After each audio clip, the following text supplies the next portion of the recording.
alegría de ver esta sala llena y del interés que ha despertado Madrid. Empezamos en 1561, han ido pasando los días y nos encontramos ya en el siglo XXI. Y hemos observado cómo la villa ha ido cambiando, se ha ido transformando, una villa, una corte, una capital, y ya estamos en la capital.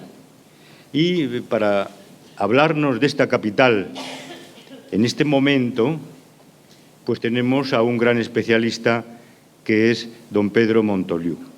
Pero antes de hablar de él, voy a hablarles de un curioso cuerpo del que él forma parte, como yo mismo, que es el cuerpo de cronistas de la villa. Es un curioso cuerpo que tiene el Ayuntamiento de Madrid, que se compone de 14 miembros, de los cuales estamos 9 vivos por el momento, por muchos años. Y el Ayuntamiento tendrá que proveer las plazas vacantes, no sabemos cuándo. Es un cuerpo extraño, porque es desconocido para la mayor parte de los madrileños, pero sin embargo la mayor parte de los madrileños tienen que sufrirlo o no sufrirlo según que actúen bien o mal. En general tratamos de actuar bien, pero nos podemos equivocar. Es un cuerpo que informa los nombres de las calles, los cambios en los nombres de las calles, las placas donde se pone aquí vivió, aquí murió, aquí sucedió tal acontecimiento, aquí estuvo en tiempos tal institución. Esas placas también las dictaminan los cronistas de la villa. Y también dictaminan los honores que concede la villa, y que son muchos: hijo adoptivo, embajador de Madrid, las medallas, con lo cual tenemos muchísima actividad y tratamos de hacerlo lo mejor posible.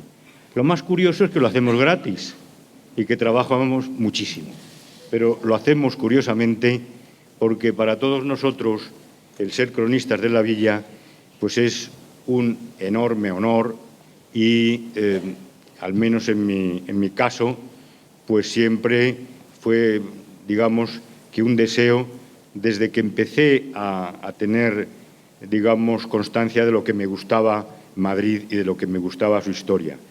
Pero como decía mi madre, no le pidas al cielo lo que te pueda dar, porque me dio el ser cronista de la villa y ahora trabajamos muchísimo. Bueno, yo estoy encantado y lo que quería es decirle que estamos al servicio de Madrid y que precisamente don Pedro Montoliu es el decano de los cronistas de la villa. Es el más antiguo, él nos preside la mesa de cronistas, y participar de la mesa con él pues es un verdadero placer. Pues es estar con una persona que sabe muchísimo de la historia de Madrid, que trabaja muchísimo por Madrid y que además tiene una virtud bastante extraña, que no se da mucho, que tiene sentido común. Entonces, escucharle a él en sus opiniones sobre los dictámenes que tenemos que emitir, pues es siempre una garantía. Don Pedro Montoliu es cronista de la villa, como ya les he dicho, y su decano. Es licenciado en periodismo por la Universidad Complutense de Madrid y tiene una dilatada carrera como periodista. Es, además, periodista historiador, y justamente por esa característica de periodista historiador yo lo llamé a participar en este ciclo. Podría haberlo llamado simplemente por ser periodista, pero lo que me impulsó es el que sea periodista historiador, porque es un auténtico historiador de la villa. Pero como periodista fue redactor fundador del País. Luego dirigió algunos medios, fue representante del diario delegado, se llama realmente, de La Vanguardia en Madrid, delegado adjunto, y como delegado de La Vanguardia se encargaba de las cuestiones de Madrid, con lo cual era, digamos, el nexo de unión entre Madrid y Barcelona, en cuanto que el gran periódico catalán, la información sobre Madrid la recibía a través de don Pedro Montoliu. Bien, luego él se ha centrado en la investigación sobre la historia de Madrid y tiene nada más y nada menos que 20 libros. Y luego, en un momento determinado, en esta actividad de historiador de Madrid, se fijó especialmente en el siglo XX. Y del siglo XX, pues tenemos ya nada más y nada menos que 8 volúmenes. Y pronto terminará el siglo XX, con lo cual luego tendrá quizá que ir para atrás, no le queda más remedio, y volver a los orígenes. Ha tenido muchos premios, pero tiene aquellos 2 premios que yo considero más madrileñistas. El Mesonero Romanos del Ayuntamiento de Madrid. Mesonero Romanos fue cronista de la villa. El cuerpo de cronistas tiene un origen muy antiguo, porque comienza con Lope de Hoyos, con lo cual tenemos una gran tradición. Pues él tiene el Mesonero Romanos, que es, digamos, la gran distinción que puede recibir un historiador de la villa y, sobre todo, un cronista. Y luego tiene el Franco Rodríguez, que distingue a los periodistas madrileños, con lo cual, pues tiene los honores más ambiciados. Y hoy, pues lo tenemos aquí, nos va a hablar sobre el Madrid más reciente, también nos va a hablar quizá un poco de aquel Madrid que viene y que oteamos en el horizonte, y de cualquier manera, pues para todos nosotros es un honor recibirlo y además clausurar este ciclo sobre Madrid, que esperemos que de alguna manera y con otro perfil siga en el futuro. Muchas gracias. En primer lugar, agradecer a Feliciano sus palabras, sus emotivas palabras. Agradecer a la Real Academia de la Historia el que haya contado conmigo y a la Fundación Mutua madrileña por dejarnos este maravilloso auditorio. Vamos a hablar nada más y nada menos que de la Guerra Civil a la actualidad. Parece un objetivo muy ambicioso para una simple conferencia, pero lo sorprendente es que estamos hablando de 84 años. 84 años de historia en los que Madrid y España han cambiado radicalmente. Madrid, por ejemplo, es irreconocible para cuantos tuvieron la desgracia de vivir el enfrentamiento armado que rompió la sociedad española. No obstante, es necesario repasar de dónde partimos para apreciar a dónde hemos llegado. El fin de la guerra civil encontró a Madrid exhausto. Habían sido 983 días de represión, bombardeos, guerra de trincheras, hambre y miedo. La entrada de los 70.000 soldados del llamado Ejército Nacional, que llevaban 28 meses luchando con los 40.000 soldados del Ejército de la República en un frente estable que iba desde la ciudad universitaria hasta San Martín de la Vega, se produjo entre el alivio y la alegría de unos y el desánimo y el miedo de los otros. Se han barajado muchos datos sobre los efectos de la guerra. Yo, con motivo de un libro que escribí sobre Madrid en la Guerra Civil, dentro de esos 8 que han aparecido en el siglo XX, hice un análisis de los datos con los que se contaban. Estuve buscando y al final en el Instituto de Estadística del Ayuntamiento de Madrid, con la ayuda de uno de los jefes de allí, de ese departamento, logramos encontrar unos informes que estaban escondidos o almacenados en los sótanos del Instituto Municipal de Estadística y que recogían los informes que había hecho sobre el movimiento natural de la población. Con ellos hice un estudio en profundidad, tanto con su ayuda como con otros datos, y llegué a la conclusión de que los fallecidos en toda España en lo que fue la conflagración estuvo en torno a los 310.000. De ellos, 170.000 en la zona republicana y 140.000 en la zona nacional. A Madrid le correspondieron 35.000, desglosados de la siguiente manera: 22.000 muertos en combate, 9.650 a causa de la represión, 1.350 por hambre y enfrentamientos entre casadistas y comunistas y 2.000 por los bombardeos. El problema es que a estos fallecimientos hubo que sumar en toda España otras 29.000 muertes violentas que se registraron entre 1939 y 1946, y ello exige una puntualización. Es cierto que muchas de ellas correspondían a la guerra y no habían sido registradas, bien por miedo de los familiares a inscribirlas, bien por desconocimiento de su paradero. Pero otras muchas fueron causadas por las represalias que se cometieron después de la guerra. De estas muertes, a la provincia de Madrid le correspondieron 10.000. Tampoco podemos olvidar las 34.100 personas, 4.229 de ellas de Madrid, que fueron ajusticiadas entre 1939 y 1950, tras ser condenadas por los tribunales militares. En total, calculo que en la guerra murieron 374.000 personas, de las cuales casi 50.000 eran vecinos de la capital.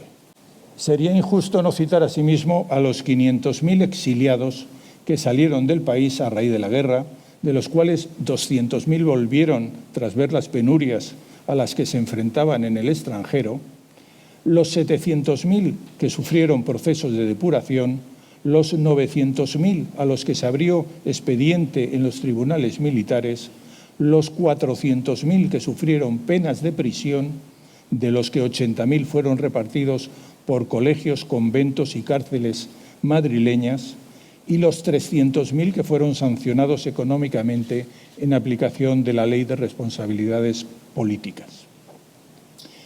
En estas circunstancias, Madrid entró en la primera etapa de este periodo, una posguerra que duró 7 años, en la que Madrid tuvo que pagar el haber resistido a los sublevados. Una posguerra que, a la vista de los testimonios que he podido recoger, marcaron a miles de familias. Las ganas de castigar a Madrid por su osadía incluso estuvo a punto de arrebatarle la capitalidad. Ramón Serrano Súñer, ministro de la Gobernación y cuñado de Franco, me informó durante una de las 3 entrevistas que le hice para el libro Madrid en la Guerra Civil, los protagonistas, que en Burgos él propuso formalmente al Consejo de Ministros cambiar la capital a Sevilla. Afortunadamente, no le hicieron caso.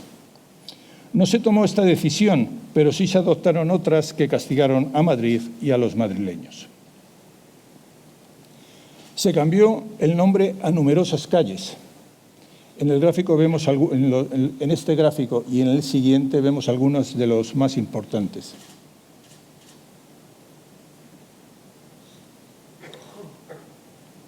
Sí. Se retiraron estatuas como la de Claudio Moyano o Mendizábal. El adoctrinamiento se extendió a toda la sociedad. La censura lo invadió todo. Cambiaron las costumbres, desaparecieron los monos de trabajo y surgieron los sombreros. Se impuso que las mujeres que hubieran perdido a un familiar debían ir de negro y no podían oír la radio o acudir a un espectáculo en 1 año, a un baile en 2, o casarse hasta que no hubieran pasado 3. Se cambió el lenguaje, lo que hizo que los patronos fueran llamados empresarios, los obreros productores, los pobres necesitados y los jefes jerarquías. Las montañas rusas pasaron a ser suizas. Caperucita Roja se convirtió en Caperucita Azul. La ensaladilla rusa se convirtió en nacional o imperial y ya no podía entrar uno en una dependencia oficial y decir buenos días, sino arriba España, para recibir como contestación arriba siempre. Hasta la arquitectura de la ciudad varió. Cuando fue posible, por falta de materiales se demoró algunos años, comenzaron a levantarse edificios oficiales basados en la arquitectura herreriana del monasterio del Escorial. La ciudad ofrecía un ambiente lúgubre. Más de 6.000 casas habían sido alcanzadas por la artillería y la aviación. Los parques estaban sin arbolado. Por ejemplo, del Retiro faltaban 10.000 árboles que habían sido talados durante la guerra para calentar los hogares. El Parque del Oeste y la Casa de Campo estaban cerrados, pues como frente de batalla existía peligro de que explotaran los proyectiles que no habían detonado. Las calles estaban oscuras por falta de alumbrado, al no haber combustible para encenderlo. El transporte era casi inexistente, pues de los 3.200 taxis quedaban 400, de los 500 tranvías solo quedaban 150 prácticamente inservibles y el número de vehículos que antes de la guerra era de 50.000 se había reducido a 16.000. El ánimo de buena parte de la población estaba deprimido. El nuevo gobierno de Franco decretó que la moneda republicana no tenía valor. Las cuentas corrientes que hubieran tenido ingresos tras el inicio de la guerra fueron incautadas. El desabastecimiento era grave, lo que obligó a los nuevos responsables a abrir comedores colectivos antes de volver a implantar la cartilla de abastecimiento, que ya había funcionado durante la guerra. Fueron los años del hambre, al que se sumó el frío por la falta de combustible. Ello dio lugar al aumento de la mendicidad, al mercado negro y a la corrupción. Los otros dos problemas eran la sanidad y la falta de vivienda, sobre todo a raíz de que volvieron los legítimos propietarios de las viviendas que habían sido ocupadas durante la guerra, en muchos casos por familias que se habían quedado sin casa por los bombardeos franquistas o se habían trasladado a barrios más seguros como el de Salamanca, que fue respetado por la aviación franquista. A todo ello se sumó la llegada masiva de personas de otras provincias, huyendo del hambre o de las represalias, y en busca de trabajo, pues Franco había decidido convertir Madrid en uno de los focos industriales de España para contrarrestar el poder de Cataluña y el País Vasco. Esta mezcla de intereses desbordó a las autoridades empeñadas en controlar la llegada de migrantes. Así, de forma paulatina, empezaron a ser ocupadas las trincheras, las casas semidestruidas por la guerra o se levantaron chabolas cuyo número pasó de 4.000. Ante ello, el Gobierno aprobó el primer Plan Nacional de Vivienda, que pretendía construir en 10 años 650.000 viviendas y rehabilitar 360.000. Esta necesidad de construir nuevas casas a un mayor ritmo hizo que se rebajaran los controles. Como se puso de manifiesto el 14 de enero de 1944, cuando en la calle Maldonado 65, esquina a Hermanos Miralles, se vino abajo la estructura de hormigón de una casa de 8 plantas que estaba a punto de terminar su construcción, con el alarmante balance de 103 muertos y 35 heridos. Sin embargo, esta situación de penuria no logró meter a los madrileños en las casas. Volvieron a las tertulias de los cafés, se volvió al cine, sobre todo a ver películas norteamericanas en las 41 salas que abrían sus puertas. Y también se volvió al teatro, a las 17 salas que habían logrado mantenerse. También volvieron los madrileños a los toros y al fútbol, aunque la selección española dejó de vestirse de rojo para hacerlo de azul y el Athletic de Madrid pasó a ser el Athletic de Aviación. La falta de materiales no impidió que Franco decidiera levantar un gran monumento funerario en Cuelgamuros. Los madrileños, como el resto de los españoles, temieron que los problemas que sufrían se agravaran si Franco decidía entrar en la Guerra Mundial, al lado de Alemania, para devolverle la ayuda recibida. La situación fue especialmente tensa a raíz del envío de la División Azul. Afortunadamente, la posterior marcha de la Guerra Mundial aconsejó a Franco reducir las ejecuciones y poner en libertad entre 1941 y 1943 nada menos que a 130.000 presos. lo que permitió al ayuntamiento y a las órdenes religiosas recuperar algunos locales utilizados como prisiones para devolverlos a su condición de colegios, algo muy necesario, pues había miles de niños sin escuela, ya que además muchos centros escolares habían sido destruidos u ocupados por dependencias militares. Entretanto, el abastecimiento se redujo y aumentaron los precios de los artículos, lo que tuvo como consecuencia el aumento del pluriempleo, de la mendicidad y de la prostitución, de forma que en España llegó a haber 1.147 casas de tolerancia, además de los locales de moda donde se podía encontrar compañía por horas. Para favorecer el empleo masculino, el Gobierno acordó dar 2.500 pesetas en concepto de ayuda a la nupcialidad al hombre que se casaba y 5.000 a la novia, pero siempre que dejara su trabajo. La aprobación de un Plan General de Madrid en 1946, tras 5 años de tramitación, no significó que fuera a aplicarse. De hecho, una de las primeras decisiones que se tomaron meses después fue redactar un plan de aprovechamiento integral y mejora del río Manzanares para urbanizar los márgenes del río. Eso suponía ocupar con viviendas el primer anillo verde que contemplaba el Plan General y perder zonas como la pradera de San Isidro. Para colmo, llegó la pertinaz sequía, que conllevó un corte de suministro eléctrico. Las calles se quedaron sin alumbrado, las casas sin ascensor ni calefacción, metro y tranvías redujeron su servicio, las industrias tuvieron que encender los motores de gas, volvieron los braseros y fogones de carbón, los quinqués y las industrias pudieron comprar, las que lo pudieron, compraron grupos electrógenos. Pero no eran todo malas noticias. A Madrid llegó la penicilina, lo que supuso un gran avance sanitario, aunque también una nueva fuente de negocio para el mercado negro. Pepín Fernández abrió Galerías Preciados, que pronto entró en competencia con el Corte Inglés y con Sepu, que había hecho famosa su Semana del Duro. Comenzaron a venderse las primeras neveras. Los conductores que pudieron adquirieron un gasógeno, que era un aparato que consumía leña y carbón y que les permitía seguir utilizando el vehículo. Porque en Madrid, como siempre ha ocurrido, había 2 estratos sociales, aunque en esos años estuvieran extremadamente diferenciados. El que remendaba la ropa, compraba prendas de segunda mano y zurcía los calcetines, a quienes el Gobierno destinaba medidas como declarar plato nacional las castañas y calzado nacional las alpargatas y las zapatillas de goma, y por otra parte el que adquiría vestidos confeccionados por Pedro Rodríguez, Balenciaga o Pertegaz, comía en el Palace o veraneaba en Santander o San Sebastián. Las derrotas del ejército alemán hicieron que Franco recogiera velas, ordenó la vuelta de la División Azul y, a raíz del desembarco de Normandía, los periódicos empezaron a recibir órdenes de la Delegación Nacional de Prensa para que la postura editorial sobre los acontecimientos bélicos fuera favorable a Estados Unidos. Paralelamente, se ordenó reducir la población reclusa, que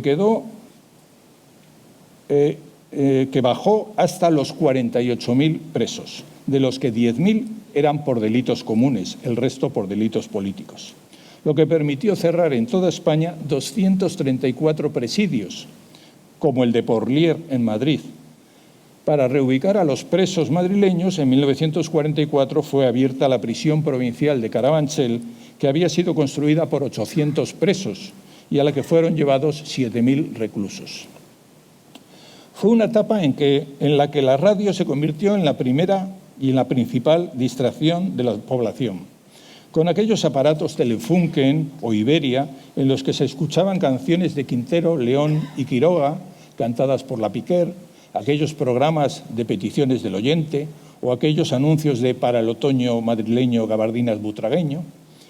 Son los años en los que aparece Hola, el guerrero del antifaz, Roberto Alcázar y Pedrín, en los que triunfaban los hermanos Marx, Cary Grant, Gary Cooper, Fred Astaire, Ginger Rogers, Henry Fonda o Katharine Hepburn. La rendición alemana en mayo de 1945 obligó a cambiar el guión. Se dieron instrucciones a embajadas y consulados para que revisaran los antecedentes de cuantos exiliados quisieran volver a España y autorizaran la entrada a aquellos que no tuvieran delitos de sangre. Y se concedió un indulto para delitos políticos que redujo la población penal a 32.000. Eso no significaba que se hubiera acabado la represión. Ese año de 1945, fueron ajusticiadas 382 personas, 244 de ellas en Madrid. En clave interna, se vendió la imagen de que Franco había salvado a España de entrar en la Guerra Mundial. Las Cortes aprobaron por aclamación el fuero de los españoles y Franco acentuó aún más el nacionalcatolicismo con un mayor acercamiento del régimen a la Iglesia. En los colegios, además del retrato de Franco, se ordenó poner el del Papa. Para entonces la religión lo impregnaba todo. Charlas religiosas en la radio, bendiciones de viviendas o locales, ejercicios espirituales de funcionarios, clases de religión en las escuelas, misas de campaña. En estas circunstancias, Madrid cambió de alcalde. En 1946, Alberto Alcocer, que había sido designado alcalde tras la guerra, le pasó el bastón de mando a José Moreno Torres, que ocuparía el cargo hasta junio de 1952. Ya bajo el nuevo mandato se pudo abrir la Casa de Campo, pero solo 3 días a la semana, y eso porque todavía estaban procediendo a las tareas de limpieza de explosivos. Por si la situación no era ya complicada, la Asamblea General para Asuntos Políticos y de Seguridad de la ONU aceptó en 1946 la petición de retirar los embajadores de España sin ruptura de relaciones y excluir a España de todos los organismos internacionales. España quedó aislada al considerar la ONU al régimen de Franco como un régimen fascista organizado e implantado en gran merced a la ayuda de la Alemania nazi y de la Italia fascista de Mussolini. Aunque no se contemplaba un bloqueo económico, muchos países lo aplicaron, con lo que el comercio exterior se redujo a la tercera parte, y en estas circunstancias Franco decidió apostar por el acercamiento a Estados Unidos, convencido de que así podría cambiar la situación. Los 13 años que median entre la decisión internacional de aislar a España y el abrazo de Franco con Eisenhower constituyeron una etapa en la que los madrileños, al igual que el resto de los españoles, lograron, con un enorme esfuerzo, reponerse. La ciudad sufrió en esta etapa una total transformación urbanística y social, si bien, a cambio, perdió buena parte de su identidad. Un crecimiento que se hizo de forma anárquica, sin una planificación, lo que afectaría a la capital hasta finales del siglo XX. La situación interna del país condicionó las relaciones internacionales del gobierno de Franco. Gracias al apoyo del gobierno argentino de Juan Domingo Perón, se pudo comprar a crédito alimentos. Gracias al concordato que se firmó con el Vaticano, Franco obtuvo el apoyo total de la Iglesia. Gracias al acercamiento a Estados Unidos, se logró que en 1950 la ONU revocara el acuerdo de retirar los embajadores y se firmara en 1953 el acuerdo para construir las bases norteamericanas, con el que Franco se aseguró su mandato hasta su muerte. En medio, Franco hizo que las Cortes aprobaran un proyecto de ley de sucesión que fue sometido a referéndum y acompañado de un nuevo indulto, mientras se actuaba contra los partidos políticos en la clandestinidad y, sobre todo, contra el maquis. En estos años, coincidiendo con la consolidación de la clase media, se produjeron las primeras manifestaciones y huelgas. Se penalizó la homosexualidad y la prostitución. Se reguló la contribución sobre la renta. Se siguió la política iniciada con la República de abrir embalses. Comenzó a darse una paga extraordinaria el 18 de julio y se aprobó la Ley de Principios del Movimiento Nacional. Pero también el Gobierno tuvo que hacer frente a 2 fenómenos con los que no había contado: la emigración al extranjero y el turismo. La demanda de puestos de trabajo en el extranjero obligó a crear el Instituto Nacional de Emigración para canalizar la oferta y la demanda. En cuanto al turismo, el banderazo de salida lo dio en 1948 el director general de Turismo, Luis Antonio Bolín, con su eslogan «Spain is beautiful and different», que luego quedaría reducido al manido Spain is different. No obstante, lo más destacable del periodo para la vida de los ciudadanos se produjo en 1950, cuando entraron en el gobierno los llamados tecnócratas, cuya actuación iba a suponer el declive de los falangistas. Con ellos concluía la etapa autárquica, iniciada tras la guerra, y daba comienzo un modelo económico menos dirigista que se plasmaría inicialmente en el freno del aumento de los precios. Y ya al final de esta etapa, el Ministerio de Hacienda comenzó a estudiar el Plan de Estabilización, que fue aprobado en 1959. Las cosas estaban cambiando, como lo probaba que un año antes habían arrancado partidos como la Democracia Social Cristiana, el Frente de Liberación Popular Felipe y organizaciones como la Hermandad Obrera de Acción Católica OAC y comisiones obreras, todavía muchos de ellos en la clandestinidad. Pero fueron las transformaciones urbanas las que marcaron el desarrollo de la ciudad. De entrada, la decisión del Gobierno de anexionar a Madrid 13 municipios entre 1948 y 1954, se sumaron nada más y nada menos que Barajas, Canillas, Canillejas, Carabanchel Alto, Carabanchel Bajo, Chamartín de la Rosa, Hortaleza, Vallecas, Aravaca, Fuencarral, El Pardo, Vicálvaro y Villaverde, supuso un cambio trascendental para la capital, que tardó muchos años en reponerse de ello. El 1.100.000 habitantes de 1941 se transformó así en 2.200.000 en solo 15 años. Del más del millón de nuevos vecinos, 274.000 correspondieron al crecimiento vegetativo en esos 15 años. Esto es, nacimientos menos muertes. Y otros 340.000 eran los vecinos de los municipios anexionados. Eso suponía que los 524.000 restantes habían llegado de fuera de Madrid. La ciudad no pudo asimilar tal crecimiento. Las zonas verdes contempladas en el plan general desaparecieron. La especulación inmobiliaria se disparó. Quienes habían hecho dinero con el mercado negro, en la posguerra se metieron en el negocio inmobiliario. Se comenzó a hablar del Gran Madrid, gracias a las 64.000 viviendas que se querían levantar en los 8 grandes poblados satélites de Peñagrande, Manoteras, Canillas, Vicálvaro, Palomeras, Villaverde, Carabanchel y San Blas. Se construyeron poblados de absorción, separados del casco urbano, sin carreteras y sin servicios. Surgieron barrios para la clase media, como los del Niño Jesús, Estrella, Quintana, Ciudad de los Ángeles o La Concepción, y manzanas de vivienda de más calidad en La Castellana, Príncipe de Vergara o Ciudad Puerta de Hierro, con lo que paulatinamente se acabó con la convivencia de clases sociales que había existido en las casas de Madrid hasta la guerra y que las delaciones y la represión habían terminado por eliminar. El número de chabolas llegó a alcanzar las 50.000, a las que se unieron las miles de casas que estaban aún en ruinas. Según un estudio que se hizo en 1951, de las 321.000 viviendas que había, un 18% no tenía agua corriente, un 22% no tenía inodoro, el 71% no tenía ducha o baño, el 81% carecía de teléfono, el 82% no tenía calefacción y el 84% no disponía de gas.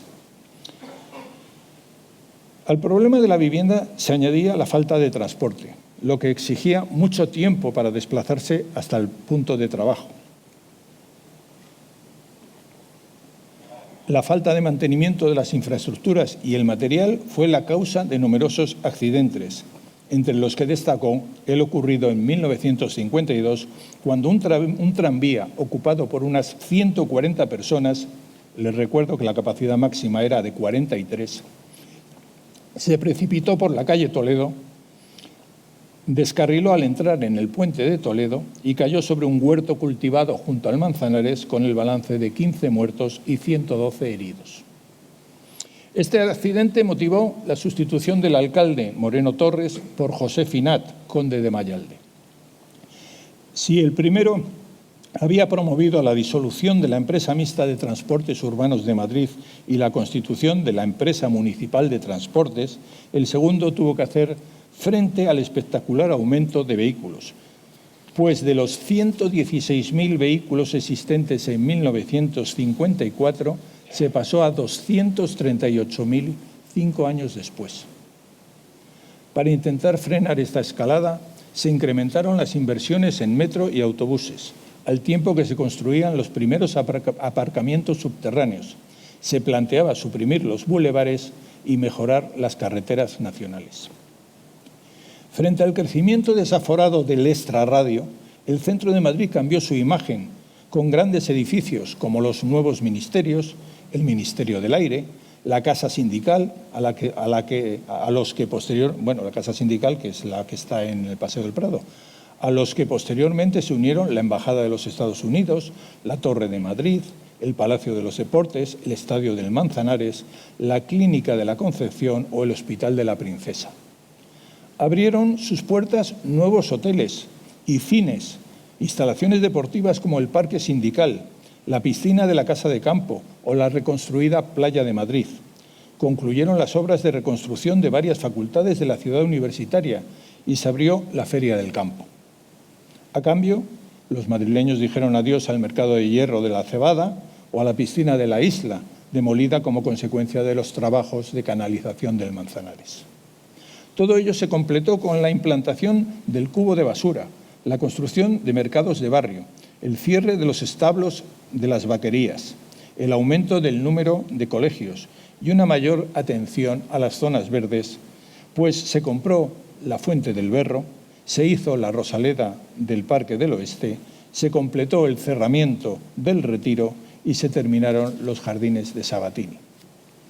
Esta etapa de cambio también se notó en las novedades que se produjeron en la sociedad, empezando por el arranque de las emisiones de televisión y siguiendo por los autoservicios, los supermercados, las primeras escaleras mecánicas, que tanto miedo daban a los madrileños al principio, los guateques, el sintasol, las persianas grado luz, el chupachús, la fregona, el linoleum, el árbol de Navidad, los crismas, los pantalones vaqueros, los perritos calientes o los nuevos ritmos como el mambo o el boogie-boogie.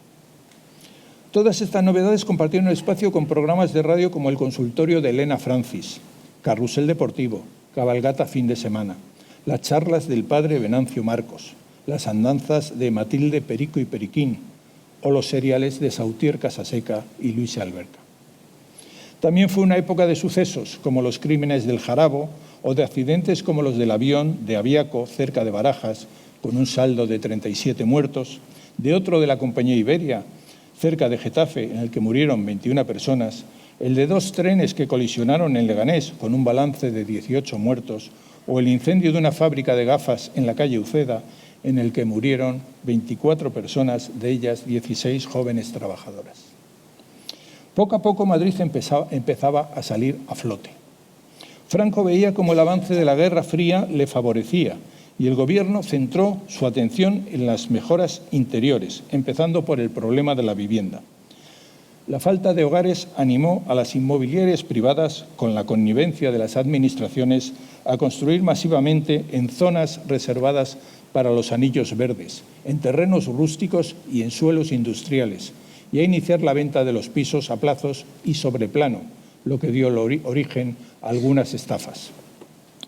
No obstante, seguían faltando muchos pisos y si Madrid iba a tener 6 millones de habitantes en el año 2000, como pronosticaban los demógrafos, era necesario reservar para la vivienda el mayor espacio posible. Era, por tanto, necesario trasladar la industria pesada fuera de Madrid, pero ello no era suficiente. Los técnicos calcularon que había que construir 367.000 viviendas y ello solo se podía hacer concibiendo Madrid no como una ciudad, sino como un área metropolitana. De esta forma, por ley, 22 municipios próximos a la capital fueron incluidos en esta nueva figura urbanística. La Administración se lanzó a una carrera desesperada por levantar viviendas tanto en Madrid como en el resto de las localidades elegidas y en reestructurar la red de carreteras. Como consecuencia de ello, el área metropolitana, sin contar Madrid, pasó de 129.000 habitantes a 1.234.000 en 20 años. La desviación de estas poblaciones de tantas personas, buena parte de ellas inmigrantes, se produjo sencillamente porque Madrid estaba al límite, ya que había pasado de 1.100.000 habitantes en 1945 a 2.100.000 habitantes en 1969 y a 3.200.000 en 1975. La ciudad había crecido un 192% en 30 años. El surgimiento de ciudades dormitorio fue acompañado de un aumento del chabolismo. En 1973, la propia administración calculaba que en Madrid vivían en estas infraviviendas distribuidas en los márgenes de las carreteras nacionales nada menos que 101.000 personas. La dispersión geográfica tenía además una derivada. Una gran parte de cuantos habían buscado vivienda en el área metropolitana necesitaba un vehículo en el que desplazarse al puesto de trabajo, ya que había una falta total de transportes. Los vehículos matriculados en la provincia de Madrid pasaron de 238.000 en 1959 a 1.838.000 en 1983. Es decir, su número creció un 672% en 24 años. Ante este incremento de coches, las autoridades no se pusieron de parte del peatón, sino del automovilista, con el fin de facilitarle los desplazamientos de forma más rápida y un aparcamiento lo más cerca posible de su destino. Los efectos urbanísticos de tales medidas fueron demoledores para la ciudad. Desaparecieron los bulevares de Velázquez, Alberto Aguilera, Sagasta, Génova o Menéndez Pelayo para dar espacio a los vehículos. Las plazas dejaron de ser centros de reunión para convertirse en emplazamientos de grandes estructuras metálicas, los antiestéticos Scalestric, con el fin de hacer más ágil el tráfico. Se abrieron calles y plazas para construir bajo ellas aparcamientos subterráneos. Al contrario de lo que han hecho numerosas ciudades europeas, se prescindió de tranvías y trolebuses para mejorar la fluidez del tráfico. Las celebraciones populares que conllevaban cortes de tráfico fueron reducidas o eliminadas, como pasó con las vueltas de San Antón. Madrid vio cómo menguaban sus aceras y la ciudad renunció a su río, encajonado entre los dos sentidos de una carretera de circunvalación cuyos primeros tramos empezaron a ser inaugurados. La doble y la triple fila colapsó las calles y ello hizo que los autobuses urbanos redujeran su velocidad y perdieran viajeros. En definitiva, el madrileño fue perdiendo sus ganas de pasear. A este deterioro de la imagen de la ciudad se sumaron los efectos de la especulación. Los palacetes de la Castellana dieron paso a edificios en altura. Numerosos edificios industriales cayeron para construir pisos. Se propusieron planes que suponían la desaparición de buena parte de barrios como Malasaña o las colonias de hotelitos y se solicitó el derribo de edificios como el cuartel de Conde Duque, los jareños de la Casa de la Moneda, que cayeron, el Hospital Provincial, hoy Centro de Arte Reina Sofía, el Matadero o el Teatro Real. El fuerte crecimiento de la ciudad también se puso de manifiesto en la falta de infraestructuras sanitarias, educativas y de abastecimiento. En 1966 el Ayuntamiento reconocía que faltaban ambulatorios y que faltaban también 55.000 plazas escolares. Y aún había barrios atravesados por cauces de aguas fecales, a cielo abierto, mientras otros se inundaban cuando llovía.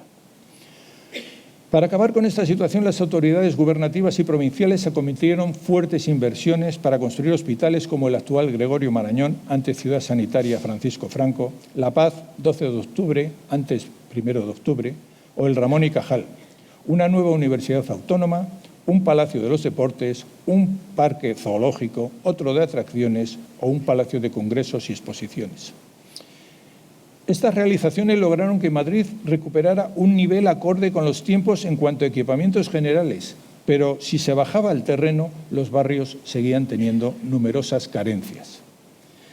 Esta transformación urbana fue acompañada de un cambio social.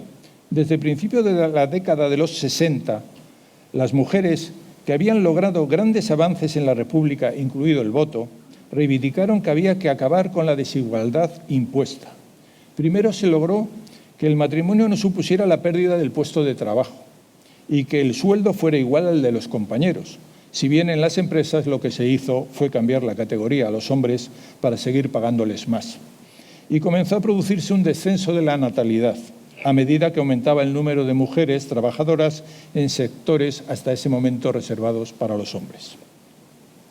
Además, la mejora de la economía familiar hizo que se empezara a dar una tremenda importancia al ocio. Visitas turísticas, televisión, cine y espectáculos deportivos copaban las preferencias.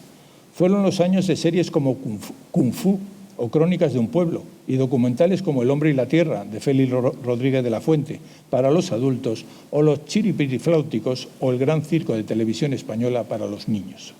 También fueron los años del caso Matesa y Sofico, de la tragedia del restaurante de Los Ángeles de San Rafael, donde hubo 58 muertos y 147 heridos, lo que llevó a la cárcel al promotor de la urbanización, Jesús Gil y Gil, que fue condenado a 5 años de reclusión menor, si bien Franco le concedió un indulto cuando llevaba 4 meses preso. Todo ello en medio de una creciente tensión laboral, ya que frente a las demandas de los representantes de comisiones obreras que habían logrado controlar el aparato del sindicato vertical, el régimen actuaba a la defensiva. Y sobre todo fueron años de tensión social, con declaraciones de estado de excepción a causa de los atentados del FRAP, del Grapo, de ETA y de la extrema derecha. Algunos de la importancia de la cafetería Rolando en la calle Correo, con 13 muertos, o el atentado que le costó la vida a Carrero Blanco y a sus 2 acompañantes.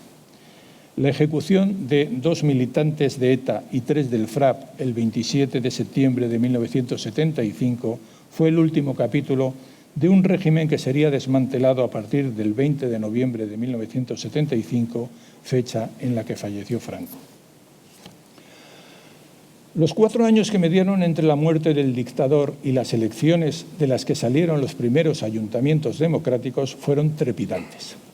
Proclamación de Juan Carlos I como rey de España, ley de amnistía, atentados como el del despacho de abogados laboralistas de Atocha, la Operación Galaxia, la aprobación de la Constitución y, a nivel local, huelgas y encierros promovidos por las pujantes asociaciones de vecinos a causa del precio del pan o de la situación de la vivienda, pues en 1976 3 de cada 4 pisos que se construían eran de precio libre.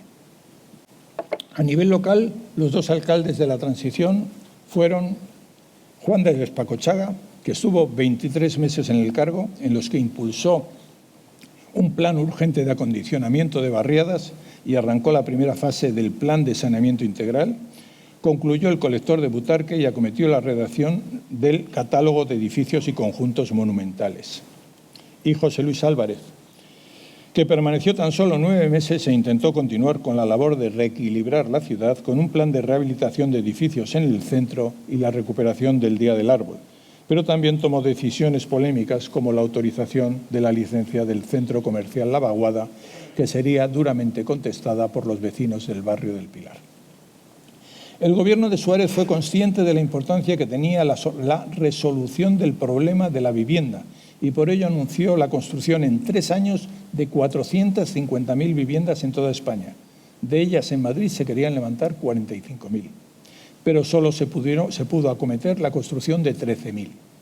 El descontento social existente en la capital, con continuas manifestaciones vecinales, hizo que en 1977 se decidiera crear el Ministerio de Obras Públicas y Urbanismo, al frente del cual fue nombrado Joaquín Garrigues. Gracias a ello, pudieron iniciarse las obras previstas para remodelar Orcasur, Pozo del Tío Raimundo, Orcasitas, Moratalá, San Pascual, La Alegría. La protesta vecinal se extendió a Malasaña, donde los vecinos pararon el plan que suponía crear una gran vía diagonal que obligaba a derribar buena parte del barrio, o de La Vaguada, donde los vecinos reivindicaban equipamientos en lugar de un gran centro comercial, o el de las colonias de hotelitos, amenazadas por la autorización para construir en ellas inmuebles de hasta 4 alturas. Afortunadamente, la aprobación de un precatálogo de edificios y conjuntos de interés histórico permitió salvar inmuebles como el Palacio de Altamira, el Cine Doré, el Palacio de Miraflores, el Hospital de Maudes, el Cuartel de Conde Duque o el Matadero. Y así, entre atentados de ETA y del Grapo, como el de la Cafetería California 47 con 9 víctimas, se inició una campaña electoral en 1979 en la que UCD y el PSOE empataron a concejales en el Ayuntamiento de Madrid, lo que permitió a los socialistas, con el apoyo del PC, para gobernar el ayuntamiento y nombrar a Enrique Tierno alcalde de Madrid. Madrid necesitaba cerrar la puerta de la larga etapa vivida y las primeras elecciones municipales celebradas desde 1931 supusieron un auténtico aldabonazo para la ciudad. No obstante, a punto estuvo todo de irse al traste de haber triunfado el intento de golpe de Estado que el teniente coronel Tejero dio en el Congreso el 23 de febrero de 1981. Transporte y vivienda se convirtieron en los ejes centrales de la actuación de la coalición PSOE-PC encabezada por Tierno, que se vio favorecida por el estancamiento de la población. En 1980 fue aprobado el Plan Especial de Protección y Conservación de Edificios Histórico-Artísticos. Se desarrolló el Plan de Saneamiento Integral de Madrid, elaborado 3 años antes, y se revitalizó la operación de regulación de aparcamiento.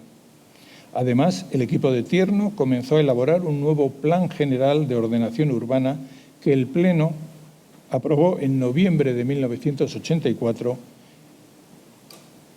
y la Comunidad en marzo de 1985. En él se defendía el realojamiento en las mismas zonas de los vecinos de las casas que estuvieran en mal estado. Se impedía la recalificación de los solares resultantes en caso de derribo y se abogaba por el reequilibrio entre los distritos del norte y del sur. Uno de los graves problemas que se había encontrado la nueva corporación, y sirva de ejemplo el siguiente: el sur de Madrid, donde vivía el 52% de la población, solo contaba con el 20% de las instalaciones deportivas o el 18% de las plazas de bachillerato. La muerte de Tierno en 1986 a causa del cáncer conmocionó a la ciudad y más de 1 millón de personas presenció el recorrido de la carroza fúnebre tirada por caballos que le llevó al cementerio. La acción municipal llevada a cabo en esos años no habría tenido tanto impacto si no hubiera estado apoyada por una población deseosa de recuperar la ciudad en todos sus aspectos. Solo así puede entenderse la revitalización de sus fiestas populares, de sus verbenas, de sus cafés, de su gastronomía. Solo así puede comprenderse la movida, que supuso un movimiento sociológico y cultural que aunó a toda una generación de artistas, escritores, periodistas, cineastas e intelectuales en un ambiente de libertad. La movida, quizás magnificada en su momento por la prensa internacional, no fue más que una de las ramificaciones que tuvo el despertar de Madrid. En 1983, durante el mandato de Tierno, se iba a producir un hecho importantísimo. Madrid iba a contar con una nueva administración, la Comunidad de Madrid, la comunidad autónoma, con la que a partir de ese momento el ayuntamiento se vería obligado a mantener un pulso. Madrid, acostumbrada a ser el foco del centralismo, vio como en su seno surgía un nuevo núcleo de poder que se sumaba al local y al central. Entre las realizaciones de la Comunidad de Madrid bajo el mandato del socialista Joaquín Leguina, destacó la continuación del programa de remodelación de barrios que había iniciado el Ministerio de Obras Públicas y que permitió completar la sustitución de las infraviviendas existentes en 30 barrios con la construcción de 38.500 pisos. Otro avance importante lo experimentó el transporte público a partir de 1985, cuando la Comunidad de Madrid creó el Consorcio Regional de Transportes, que se marcó como objetivo lograr la intermodalidad, de forma que se facilitara a los ciudadanos la posibilidad de combinar varios medios de transporte. Fruto de la creación del consorcio aparecería el abono transporte y la clasificación de los títulos por edad y zona tarifaria. Prueba de la importancia que este equipo daba al transporte fueron los 144.000 millones que se dedicaron a este capítulo, lo que supuso la tercera parte de todas las inversiones que se realizaron en la capital en el periodo 1983-1995. Por su parte, el Gobierno acometió un plan de cercanías ferroviario que supuso crear una nueva estación de Atocha y dotar de estacionamientos a muchas estaciones de la red. Por su parte, el sucesor de Tierno, el también socialista Juan Barranco, continuó las obras pendientes y puso en marcha el llamado Plan 18.000, por ser este el número de viviendas sociales que sobre suelos municipales tenían que desarrollar las cooperativas, y acometió varias reformas urbanas en el interior que completó con el inicio de ejes como la Gran Vía de Hortaleza o la Avenida de la Ilustración. El avance conseguido desde 1979 no impidió que en 1989 se produjera el primero de los 4 cambios políticos acontecidos en los últimos 33 años. Agustín Rodríguez Sagún accedió a la alcaldía gracias a los votos del Centro Democrático y Social y el Partido Popular, que hicieron triunfar la moción de censura contra Juan Barranco. En los 2 años que Rodríguez Sagún fue alcalde, puso en marcha la Operación Asfalto, intentó descongestionar el tráfico con algunos pasos subterráneos, de los que solo pudo inaugurar el de la carretera de La Coruña, aprobó la construcción de viviendas para jóvenes, apoyó un programa de bolsas de deterioro urbano para acabar con parte de las infraviviendas de la capital y creó la Patrulla Verde para atajar los problemas medioambientales. El segundo cambio político se produjo en 1991, cuando el PP ganó las elecciones por mayoría absoluta en el ayuntamiento y el cabeza de lista, José María Álvarez del Manzano, ocupó la alcaldía en la que iba a permanecer nada menos que 12 años.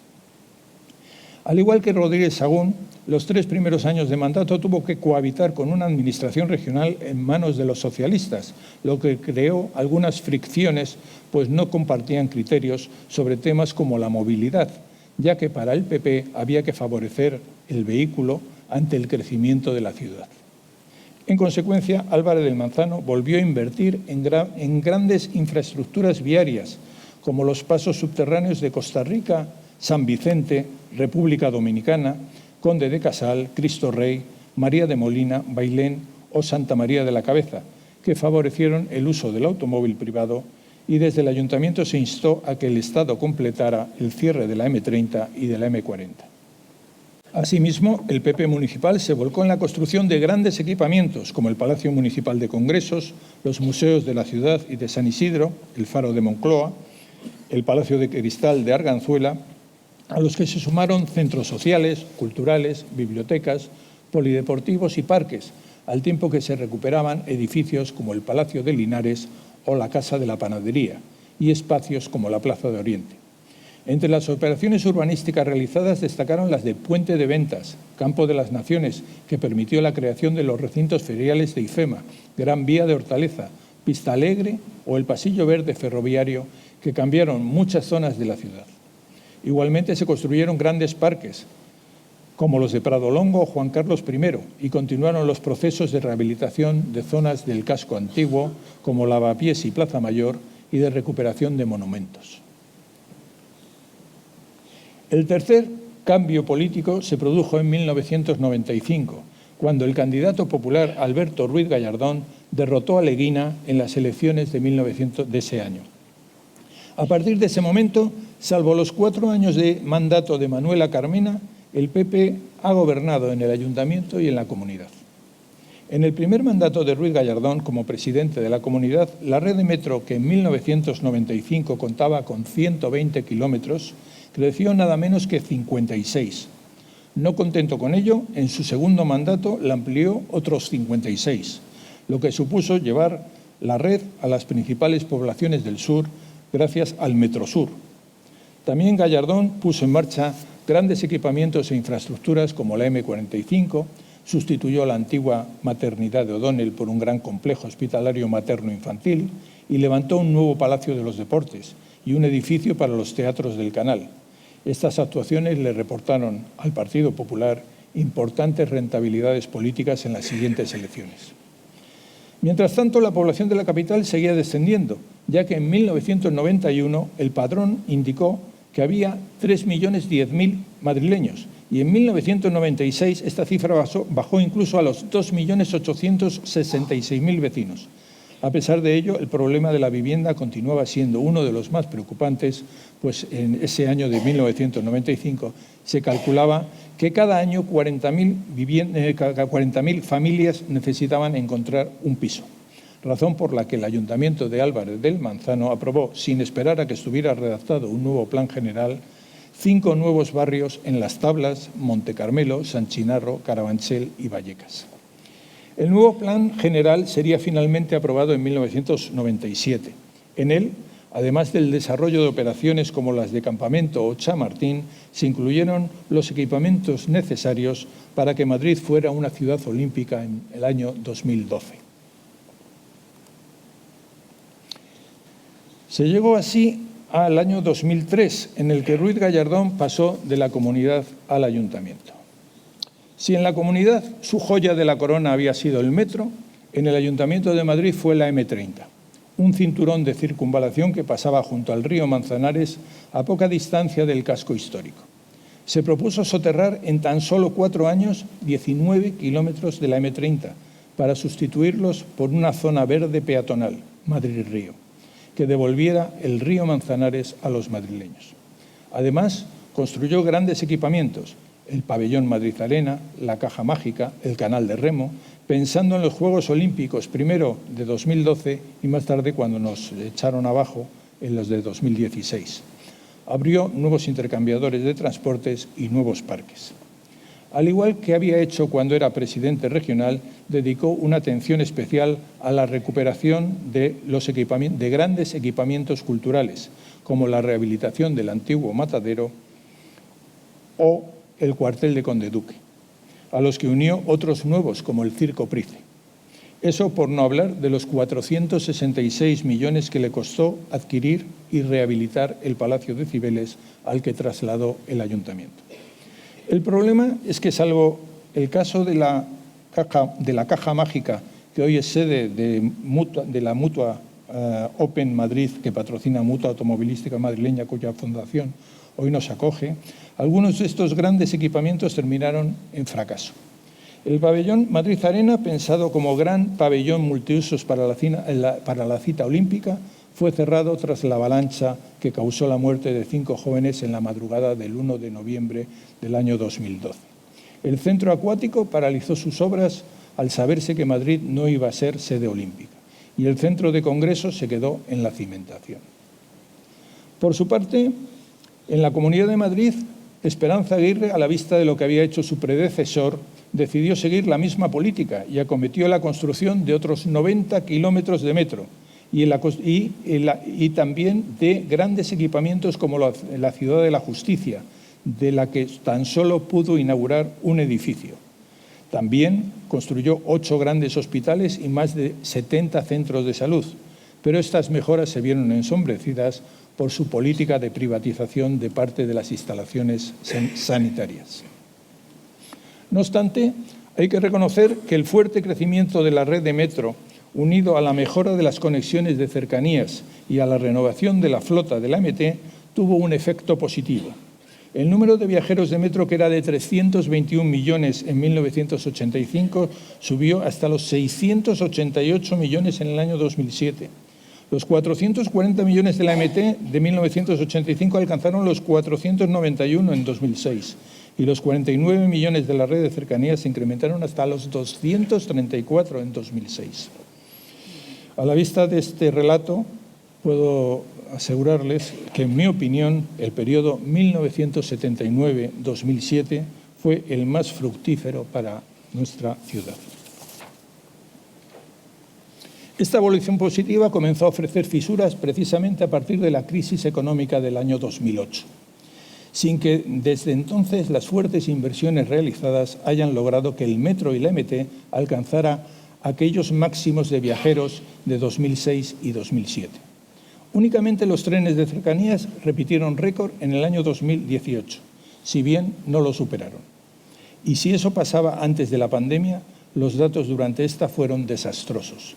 Y en la actualidad estos medios de transporte están tratando de recuperar al menos los que tenían en el año 2019, sin que las autoridades parezcan ser conscientes de que no se romperán estos techos hasta que no haya restricciones al tráfico privado.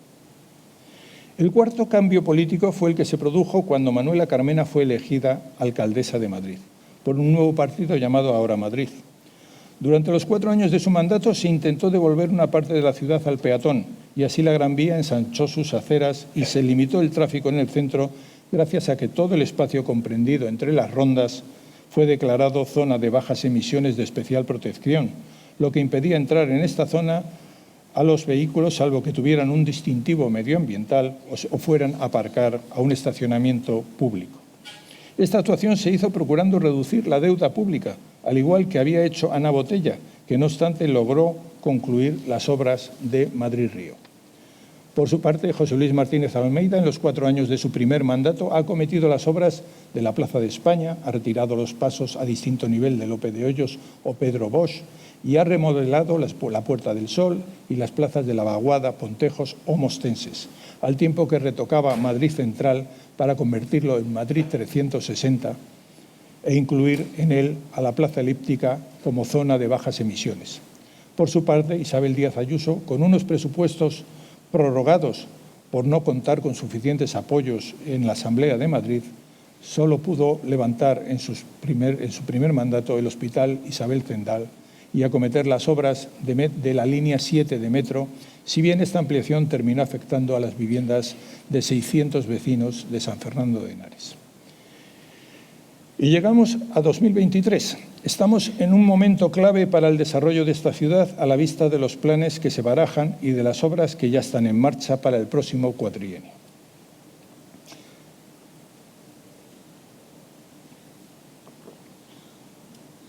Unas obras que van a exigir la inversión de cientos de millones de euros en nuevos accesos y equipamientos, en un momento en el que la deuda municipal, tras el fuerte incremento sufrido durante el mandato de Ruiz Gallardón, se ha logrado reducir en los últimos 12 años hasta los 1.886 millones, mientras la deuda de la comunidad no ha dejado de subir hasta los 37.658 millones.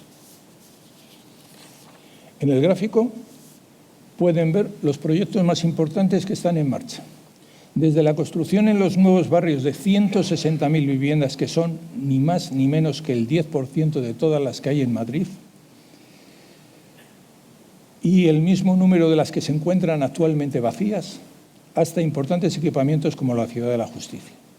El problema es que esta política debería ir pareja a la sutura de las heridas que en estos años se han ido abriendo en la ciudad.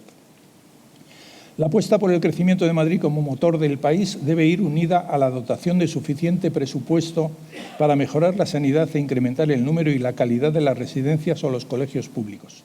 A ello se le suma la necesidad que tiene Madrid de un plan especial de recuperación, de una mayor descentralización de los distritos, de una mejor limpieza, una mayor singularización de los barrios, de planes para fomentar los espacios de convivencia, de extensión del espacio peatonal en el centro urbano, el control de la turistificación y la gentrificación y la adopción de medidas de choque contra la contaminación atmosférica y acústica que conllevan una restricción del coche.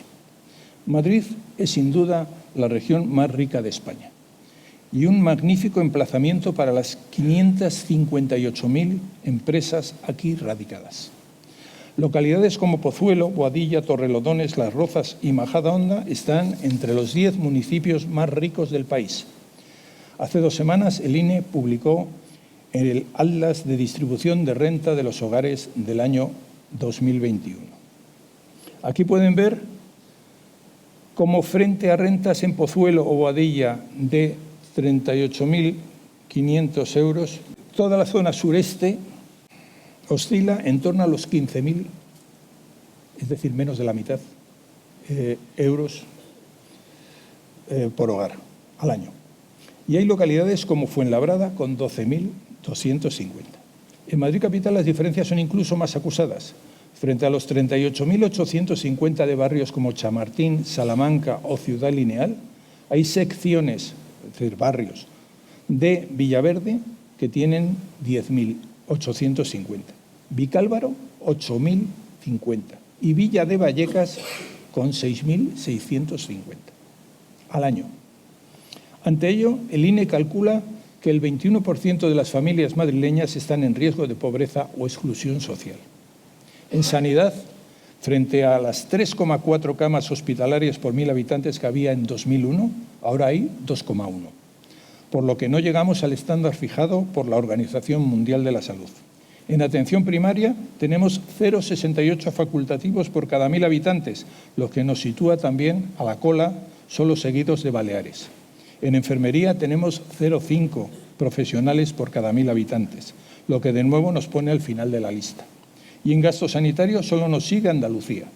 En estas condiciones no es nada raro que la lista de espera esté formada con datos de septiembre por 976.000 pacientes, de ellos 94.000 pendientes de una operación. En educación, frente al 81% de los alumnos que van a la escuela pública en Europa, aquí lo hace el 54%, mientras a la concertada acude el 30% y a la privada el 16%. Y el número de universitarios que van a las universidades privadas ya son el 25%. Lógico si tenemos en cuenta que las universidades privadas han pasado de 3 a 12. Deberíamos, por tanto, concentrarnos no tanto en seguir creciendo de forma desmedida como en solucionar todos estos problemas de vivienda, transporte, sanidad y educación existentes, en reequilibrar nuestra ciudad y en recuperar a esa parte de la sociedad que se siente abandonada por los poderes públicos. Solo así Madrid podrá abordar los retos que nos aguardan en el siglo XXI si queremos vivir en una ciudad y en una comunidad más sostenibles y más justas para todos sus habitantes. Muchas gracias.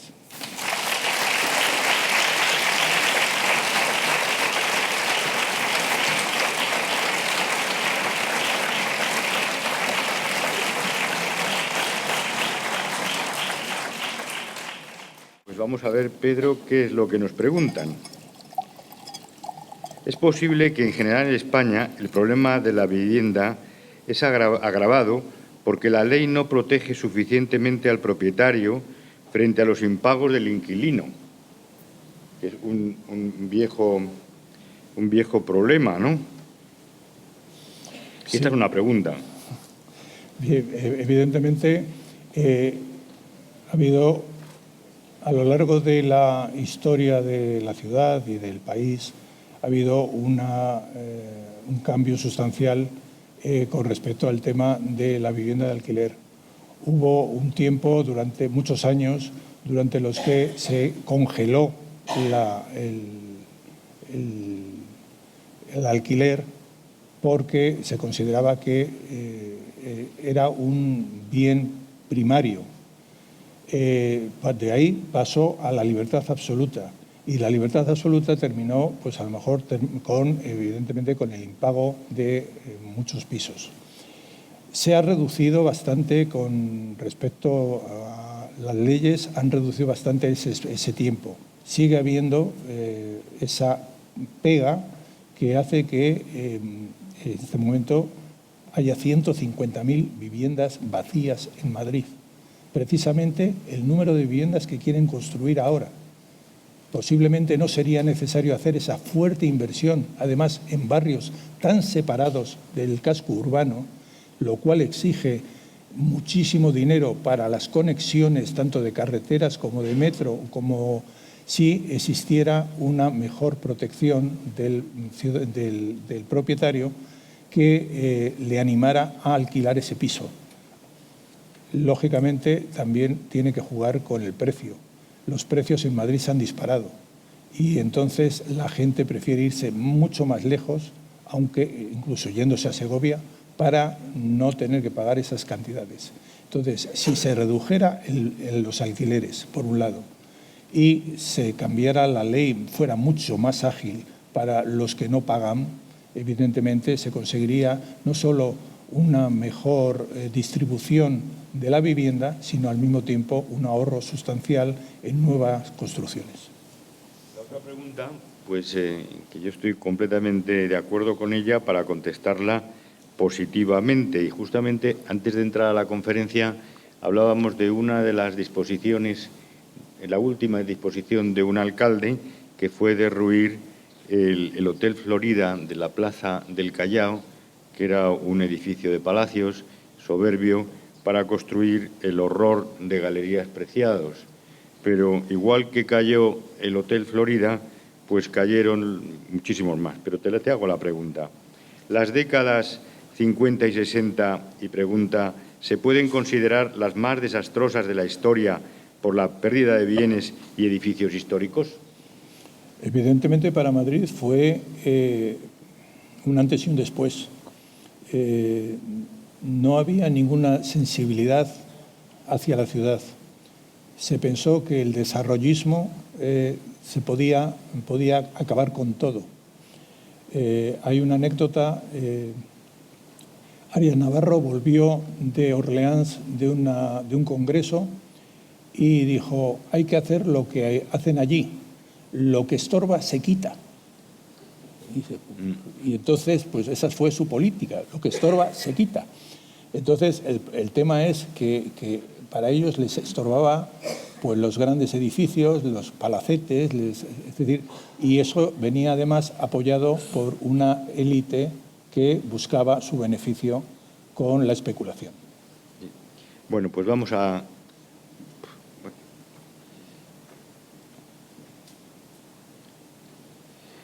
Vamos a ver, ¿cómo se llegó a sustituir un parque de bomberos en la esquina de O'Donnell con Menéndez Pelayo por la Torre de Valencia? Estropean la mejor perspectiva de Madrid con Cibeles y la Puerta del Sol. Bueno, que nos hagan esta pregunta a los cronistas de la villa, pues es terrible, porque realmente nosotros decimos siempre que cuando vamos bajando por la calle de Alcalá miramos al suelo, con ese horror que destruyó esa perspectiva y que realmente, pues, Dios quiera, bueno, a ver si hay manera de que paguen quienes fueron los culpables, pero fueron muchos los culpables, no solamente uno, y los madrileños tenían que haber resistido más, pero me estoy adelantando yo, y lo siento a la... Dinos algo de la Torre de Valencia. Sí, bueno, vamos a ver, la Torre de Valencia efectivamente era un terreno municipal. El ayuntamiento vendió ese terreno. Teóricamente tenía que haber construido en toda la extensión una casa normal como la que hay al lado. Pero los propietarios decidieron concentrar toda la edificabilidad en una sola torre. El ayuntamiento, que en ese momento no tenía esa sensibilidad que hay ahora, pues le pareció muy bien. Entonces, en vez de ocupar la superficie completa, concentraron toda la edificabilidad en la tercera parte y construyeron la torre.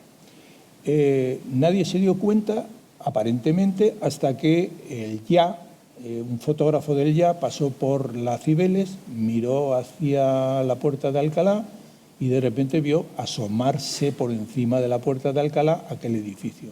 Lo sacó en la prensa, se organizó una polémica importante, pero el ayuntamiento, que había vendido el terreno del parque de bomberos, ya no pudo echarse atrás. Y entonces, bueno, pues al final lo aceptó.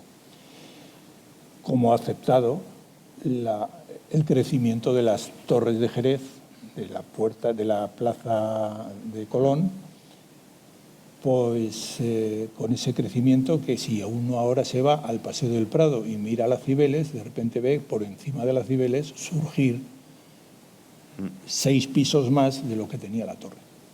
Además es escandaloso especialmente la Torre de Valencia porque ahora se ha declarado edificio singular para colmo. Y si ustedes se fijan, cada propietario ha cerrado su balcón como ha querido. Y no solamente eso, sino que ha colgado aparatos de aire acondicionado.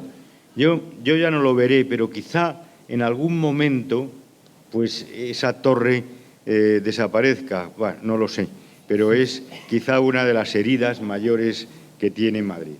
Bueno, el tiempo ha avanzado y yo creo que debemos levantar la sesión y no sin antes agradecerle su visita a esta sala, su presencia en estas conferencias que organiza la Mutua generosamente con la Academia de la Historia y contar con ustedes para futuros ciclos. Muchas gracias.